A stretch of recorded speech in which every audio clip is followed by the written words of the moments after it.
Bonjour, ici Guillemette pour Amaorire. J'accompagne les femmes en conflit avec leur corps à se réconcilier avec elles-mêmes. J'avais envie de profiter de ce cadre magnifique pour vous raconter une petite histoire.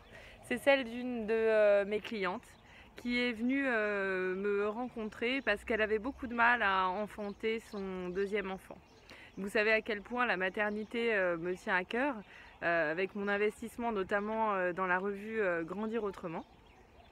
Et je voulais vous raconter comment nous avions travaillé ensemble et quels en avaient été le résultat. Alors elle se reconnaîtra, je ne donnerai donc pas de nom, mais nous avons travaillé ensemble sa carte énergétique. C'est un outil de la médecine traditionnelle chinoise qui détermine les potentiels et les énergies dans chacun des environnements de la vie de la personne pour laquelle on fait la carte. Et en montant cette carte, sur les 5 énergies, on a pu constater ensemble un vrai déficit de l'énergie eau, une des 5 énergies fondamentales en médecine traditionnelle chinoise. Cette énergie eau, c'est l'énergie de la conception, puisque c'est celle qui est concernée par la bonne santé des organes génitaux notamment. Cette énergie eau était absente de son univers à l'intérieur de chez elle, dans sa famille, dans son couple, mais elle était bien présente à l'extérieur de chez elle. Seul hic, dans sa vie à elle, elle était déjà maman d'une petite fille, actuellement en congé parental, donc elle n'avait pas d'activité à l'extérieur de chez elle.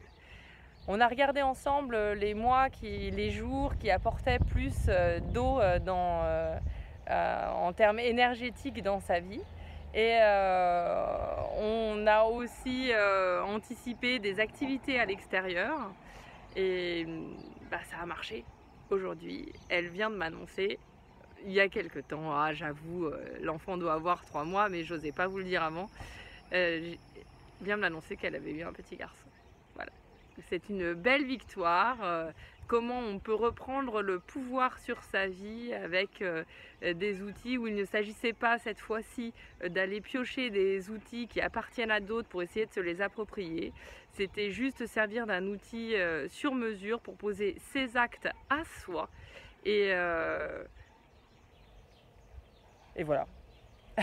Je ne sais pas quoi ajouter. Bref, réalisez vos rêves, surtout. Prenez soin de vous.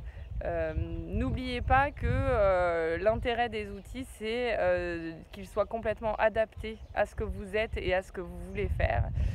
Choisir un outil qui ne vous correspond pas, ça ne marchera pas.